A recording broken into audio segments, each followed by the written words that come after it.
안녕하세요. 저는 결혼을 앞두고 있던 30대 후반의 여성입니다. 원래는 결혼 생각이 없었는데 뒤늦게 남편을 만나 결혼을 계획하게 되었어요. 늦게 만난 만큼 남들보다 더 행복하게 살고 싶었고 남편과 제가 백년해로 할 줄 알았습니다. 하지만 남편의 충격적인 정체에 저는 결국 이 결혼 생활의 종지부를 찍을 수밖에 없었어요. 중소기업에서 격리로 15년 일을 했습니다. 집에 돈이 없어서 대학은 진학하지 못했어요. 제 밑으로 남동생 둘이나 있었거든요. 원래는 공부에 워낙 욕심이 있었기에 어떻게든 대학에 가고 싶었지만 힘들어하는 부모님을 보고 있자니 고집을 피울 수가 없었습니다. 그렇게 고등학교를 졸업하고 바로 사회생활에 뛰어들게 되었어요. 솔직히 격리로 일하며 벌었던 돈 대부분은 다시 친정으로 들어갔습니다. 친정아버지는 몸이 안 좋으셨고 불행인지 다행인지 남동생들은 공부를 잘했기 때문에 학비다 뭐다 계속해서 돈이 필요했거든요. 그래도 그 점에 있어서 한 번도 불만을 갖거나 불평을 해본 적은 없습니다. 제 성격이 그래요. 싫은 소리 한다고 상황이 어떻게 달라지는 것도 아닌데 뭐하러 해서 주변 사람들 마음까지 아프게 하나 싶은 거지요. 하지만 살다 보니 때로는 그렇게 해야 하는 경우도 있더라고요. 제가 아프다 소리를 안 하면 다들 제가 괜찮은 줄 아니까요. 아무튼 그렇게 일만 하다 보니 연애도 제대로 못 해보고 나이가 35을 넘어갔습니다. 그나마 간간히 들어오던 소개자리도 35이 넘어가니 거의 끊기다시피 했고요. 그런 와중에도 사람들은 저한테 왜 결혼 안 하냐, 시집 안 가냐 물어봤자 답도 없는 질문을 해대니 너무 스트레스를 받았습니다. 결국 공황장애 진단을 받고 회사를 그만뒀습니다. 그때 처음으로 제 자신을 위해 시간을 쓰게 되었어요. 다행히 동생 둘 다 누나에 대한 고마움을 아는 녀석들이라서 자기들이 도와줄 테니 당분간 아무런 걱정하지 말고 누나만의 시간을 가지라 하더군요. 친정 부모님도 그동안 제가 애 많이 썼다 해주셨고요. 알아달라고 했던 일은 아니지만 그래도 가족들이 제 희생을 알아주고 인정해주니 큰 위로가 되었습니다. 그렇게 저는 회사를 관두고 공부를 시작했습니다. 현실적으로 대학교를 가기는 어려웠기에 공무원 시험을 준비했어요. 그리고 다행히 1년의 수험생활 끝에 합격을 하게 되었습니다. 다른 사람들은 공무원 합격을 했을 때 어떤 감정을 느끼는지 모르겠지만 전 드디어 혼자 살아도 괜찮다, 이제 걱정이 없다 뭐 그런 생각을 했습니다. 이 시기에는 이미 결혼에 대한 미련이 없었거든요. 그렇게 공무원 시험에 합격하고 얼마 지나지 않아 지인을 통해 지금의 남편을 소개받았습니다. 저보다 2살 어린 남편은 저처럼 오랜 시간 동안 일만 하느라 연애도 못 해보고 장가도 가지 못했다면서 저에게 적극적으로 다가왔습니다. 호감 가는 외모에 유머러스한 성격, 그리고 믿음직한 말투까지 저 역시 금방 남편에게 마음의 문을 열었습니다. 남편과 저는 그해 1월에 알게 되었지만 금방 연인 사이로 발전하였고 그해 9월에 식을 올리자고 약속까지 하게 되었습니다. 남편에 대해서 조금 더 이야기를 해보자면 일단 직장의 경우 중소기업에서 과장으로 근무하고 있다고 했습니다. 대표가 자기 아버지인데 아버지가 사업을 물려받으려면 말단 사원부터 시작해서 하나씩 배워 올라와야 한다고 하셨답니다. 그래서 미국에서 대학원을 나온 뒤 한국으로 들어와 오로지 회사 생활에만 매달렸다고 하더라고요. 그 말을 듣곤 대단한 집념을 가진 사람이구나 싶으면서도 저보다 더 좋은 혼사 자리가 있었을 텐데 왜 만나지 않았나 싶었습니다. 제 말을 들은 남편은 자기는 그런 정략적인 결혼은 싫더랍니다. 자기의 조건과 상관없이 자기를 사랑해줄 여자를 찾았다면서 그게 바로 저라는 거예요. 제 기분 좋으라고 한 말인가 싶기도 했지만 계속 뭔가 꿍꿍이가 있다고 의심하는 것도 웃기잖아요. 어리석고 순진하게도 그 말을 믿었습니다. 하지만 만나면 만날수록 남편의 말에는 묘하게 맞지 않는 부분들이 있었습니다. 저 역시 직장 생활을 오래 했기 때문에 사내 문화라던가 업무 처리 방식 등에 대해서는 익숙한 편이잖아요. 그런데 남편은 주인과 대리 중 무엇이 먼저인지도 헷갈려하길 여러 차례였어요. 직장인으로서 호칭, 직함은 기본 중에 기본인데 말이지요. 자기 말로는 과장 자리에 너무 오랫동안 있어서 그렇다고 하는데 말단부터 시작했다는 사람이 과장 자리에 오래 있었다는 것도 뭔가 납득이 안 되었고요. 회사 내 용어에 대해서도 모르는 것 투성이었어요. 처음에는 단순히 실수였겠지라고 생각했지만 그런 일이 짧은 기간 동안 몇 번이고 반복되니 저로서는 정말 직장 생활을 하는 게 맞나 싶었고 결국 남편에게 당신이 일하는 회사에 가보고 싶다고 물어보게 되었습니다. 남편은 갑작스러운 제 제안에 좀 놀란 눈치였지만 그러자고 하더군요. 간 김에 자기 아버지한테 인사도 드리자면서요. 며칠 뒤 남편 회사에 찾아갔습니다. 도착하면 전화하라더니 전화를 아무리 해도 받지를 않더라고요. 결국 직원으로 보이는 사람에게 남편 이름을 말하며 여기서 일한다고 들었는데 오늘 안 나왔냐고 물었어요.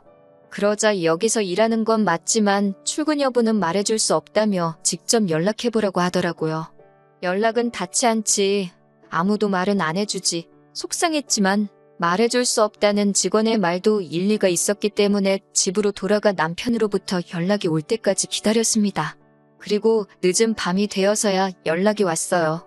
교통사고가 나는 바람에 병원에 있었다고 하더라고요. 너무 놀란 제가 당장이라도 찾아가겠다고 했지만 걱정시키고 싶지 않다면서 며칠 뒤에 만나자고 하더라고요.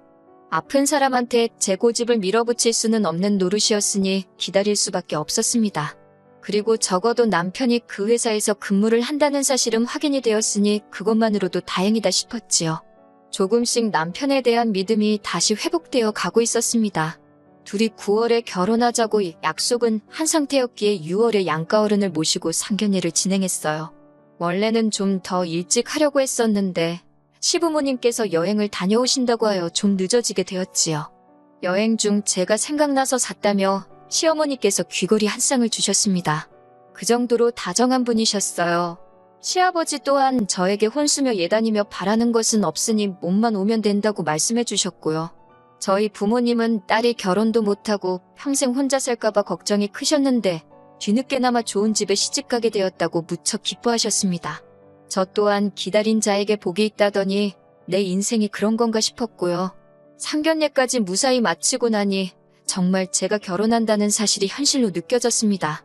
백마탄 왕자를 기다리며 세월을 보낸 것은 아니었지만 저에겐 남편이 말 그대로 백마탄 왕자나 다름없었지요. 저희는 7월에 가까운 가족들을 모시고 약혼을 하기로 했고 9월에 정식으로 식을 올리기로 했습니다. 부끄러운 말이지만 늦은 나이에도 불구하고 남편은 아이를 무척 갖고 싶어 했어요. 저는 제 나이 때문에 마음을 접은 상태였고요. 하지만 계속해서 남편이 조금이라도 희망이 있을 때 같이 노력해주면 안 되겠냐고 물어왔고 차마 외면할 수가 없었습니다. 저도 애시당초 아이가 싫어서라기보다는 제 나이 때문에 조심스러웠던 거니까요. 그러다 상견례까지 마치고 청첩장까지 찍어낸 이후로는 남편의 말에 따르기로 결정을 내렸습니다. 결혼을 계획 중이었으니 허락하지 않을 이유가 없다고 생각했어요. 그만큼 저는 우리 둘의 미래에 대해 확신이 있었습니다. 그리고 바로 저희 약혼식 날, 결혼식을 2달 정도 앞두었던 시점, 저는 남편에게 제 모든 것을 주었습니다. 지금 돌이켜보면 너무나 어리석은 선택이었기에 후회스러울 뿐이에요. 저희 가족과 시부모님, 그리고 각자의 가장 친한 친구까지 총 10명 정도의 사람이 모여 심플하게 약혼식을 치렀습니다. 남동생 둘은 요즘 세상에 약혼식까지 하는 집이 어디 있냐며 특이하다고 했어요. 저도 처음 약혼식 이야기가 나왔을 때 과하다는 생각을 잠시 하긴 했었기 때문에 동생들 의견에 어느 정도 동의를 했지요. 하지만 예비 시부모님께서 약혼식을 한다는 건 그만큼 이 결혼에 서로 진지한 마음이라는 걸 보여주는 절차라며 절대 생략할 수 없다 하셨거든요. 그리고 곧이어 신혼집도 사줄 거라며 대신 하루빨리 혼인신고를 했으면 좋겠다고 하셨습니다. 지금 생각해보면 예비 시부모님이 그렇게 서두는 데는 다 이유가 있었을 것이니 의심을 해볼 법도 했었는데 그때는 뭐에 콩깍지가 씌었는지 그저 저희 둘의 행복을 바라셔서 적극적으로 도와주시는 거라고만 믿었습니다. 혼인신고만 하면 집도 저희 둘 공동명의로 사줄 거라며 재촉을 하셨고 그렇게 저희는 결혼식을 1달 정도 앞두고 혼인신고까지 하게 되었어요. 약속대로 예비 시부모님께서는 서울에 있는 아파트를 마련해 주셨습니다. 하지만 공동명의로 해주시겠다던 집은 전세였고 말씀하시기를 요즘 회사 사정 때문에 자금이 묶여서 그렇다며 조금만 참으라고 하시더군요. 갑자기 달라진 말씀에 저도 사람인지라 조금 실망스럽기는 했지만 가족이니 그 정도는 이해해야 한다고 생각했어요. 언젠가 남편이 회사를 물려받으면 이 정도의 일은 얼마든지 또 있을 수 있는 거라는 생각도 들었으니까요. 그리고 얼마 지나지 않아 남편이 집에 아이를 1명 데리고 왔습니다. 사촌 누나의 아들인데 사촌 누나가 요즘 경제적으로 힘들어서 그렇다며 우리가 한 두 달만 데리고 있자고 하더라고요. 아이는 8살이었는데 사촌 누나의 아이라서 그런지 남편과도 무척 닮은 느낌이었어요. 문제는 저도 남편도 출근을 해야 했기 때문에 집에 아이를 봐줄 사람이 없었지요. 남편은 이참에 저에게 일을 그만두는 게 어떻겠냐고 물었어요. 어차피 자기가 회사를 물려받으면 사모님 소리나 들으면서 살면 되는데 뭐하러 고생을 하냐면서요. 하지만 남들이 어떻게 생각하든 저에겐 지금 제 직업이 처음으로 제가 원해서 선택한 길이었기 때문에 쉽게 놓을 수 없었지요. 그래서 그때 처음으로 남편과 시부모님의 말에 싫다고 했습니다. 시아버지는 저에게 실망이라고 하셨고 시어머니도 마음에 들어하지 않으시는 눈치였지만요. 그런 이유로 남편이 낮에는 시어머니께서 아이를 봐주시고 저녁에는 저희가 데려와서 보고 그렇게 되었습니다. 시어머니는 말끝마다 저에게 그렇게 해서 아이랑 정이 들겠냐며 혀를 차셨지만 전 솔직히 왜 이 아이랑 제가 정이 들어야 한다는 건지 납득이 되질 않았어요. 그러다 결혼식을 이틀 앞두고 그 이유를 알게 되었어요. 그날은 제가 평소처럼 출근을 했다 급격히 컨디션이 나빠져서 일찍 집에 오게 되었습니다. 옆자리에 있던 다른 직원이 저에게 혹시 임신한 거 아니냐며 일단 집에 가서 쉬라고 그러더라고요. 저도 그 무렵 제 몸 상태가 의심가는 바가 있었기에 설마 싶어서 불이 나게 집에 오게 되었고요. 집에 다와갈 때쯤엔 정신이 하나도 없어서 약국에 들리는 것도 깜빡하는 바람에 테스트기를 못 사왔습니다. 일단은 좀 누워서 쉬자 생각하고 안방에 누워 있었어요. 얼마나 누워 있었을까? 현관문 열리는 소리가 나더라고요. 그리고는 곧 남편과 사촌 신우의 애 목소리가 들렸습니다. 그런데 애가 남편에게 아빠라고 부르는 거예요. 처음엔 당연히 제가 아파서 헛걸 들었다 생각했어요. 그런데 애가 계속 아빠 아빠하고 부르니까 남편이 아빠라고 부르면 안 된다니까 집에서는 삼촌이라고 불러야지 이러는 거예요. 순간 등골에 소름이 쫙 끼치더라고요. 아빠라니 이게 무슨 소리인가 싶었어요. 제가 방문을 열고 나가 남편에게 물었습니다. 아빠라는데 그게 무슨 소리냐고요? 아무래도 제가 아프기도 했고 예민해진 탓에 목소리가 좀 높게 나갔어요. 그러자 애가 무서웠는지 또다시 아빠 저 아줌마 무섭다면 남편 뒤로 숨더라고요. 아이는 거짓말을 못하잖아요. 직감적으로 알아챌 수밖에 없었습니다. 사촌 신우애가 아니라 남편의 아이라는 것을요. 저는 그 길로 바로 남편의 혼인관계 증명서를 확인하였고 충격적인 사실을 알게 되었습니다. 총각인 줄 알았던 남편은 결혼 생활을 10년이나 했던 이혼남이었어요. 저는 그 사실을 알고선 그 자리에서 쓰러지는 줄 알았습니다. 제가 왜 나를 속였냐고 물으니 남편은 제 앞에 무릎을 꿇고는 아이 엄마가 재혼을 한다며 아이를 데려가라는데 자기는 도저히 혼자 키울 자신이 없었대요. 그런 와중에 저를 알게 되었는데 동생들을 위해서 그토록 오랫동안 헌신했다는 사실을 듣고선 그렇다면 자기 자식도 친자식처럼 키워줄 거란 믿음이 생겼다나요. 그 말을 듣는데 억장이 무너지는 줄 알았습니다. 비로소 제 인생을 되찾았다고 생각했는데 그게 아니었으니까요. 남편은 바로 시부모님에게 연락을 드렸고 한두 시간도 채 되지 않아서 시부모님이 집으로 찾아오셨습니다. 시아버지께서는 이미 혼인신고까지 다 한마당에 어쩌겠냐며 저더러 이렇게 된 이상 마음 독하게 먹고 잘 살라고 하시는 거예요. 아버님께 어떻게 그런 말씀을 하실 수 있으시냐 물으니 내일 모레가 결혼식인데 그럼 얻기라도 할 거냐고 네 나이에 그런 옷 좀 만들어서 좋을 게 있겠냐고 오히려 저를 협박하시더군요. 그 와중에 시어머니는 당신이 미안하다며 이게 아니라는 걸 알면서도 두 남자를 말리지 못했다고 대신 평생 속죄하는 마음으로 저를 대할 테니 그냥 우리 원래 그랬던 것처럼 사이좋게 행복하게 살자 하셨습니다. 솔직히 말하면 화와 분노보다는 그냥 눈앞이 깜깜했습니다. 시아버지 말씀대로 결혼식이 내일 모레인데 혼인신고까지 다 한마당에 제가 무엇을 할 수 있을지 감이 안 오더라고요. 결국 시부모님이 돌아가시고 남편은 잠든 그 새벽에 미친 듯이 인터넷을 뒤졌습니다. 그리고는 혼인신고를 한 지 3개월 전이면 취소가 가능하다는 한 줄기 희망을 발견했어요. 저는 이튿날 아침 바로 변호사를 찾아갔습니다. 변호사는 사기로 인한 혼인신고인 만큼 취소가 가능할 거고 위자료도 받을 수 있을 거라며 저를 위로해 주었습니다. 남편 쪽 변호사는 남편이 저를 너무 사랑해서 사실을 밝히지 못했을 뿐 속이려는 의도는 없었다며 혼인 취소는 불가능하다고 주장했습니다. 하지만 결국 재판부에서 제가 입은 경제적, 정신적 피해와 고통을 인정하여 저에게 위자료 2천만 원을 지불하라는 판결을 내려주셨어요. 그렇게 저는 지옥의 문턱에서 다행히 빠져나올 수 있었습니다.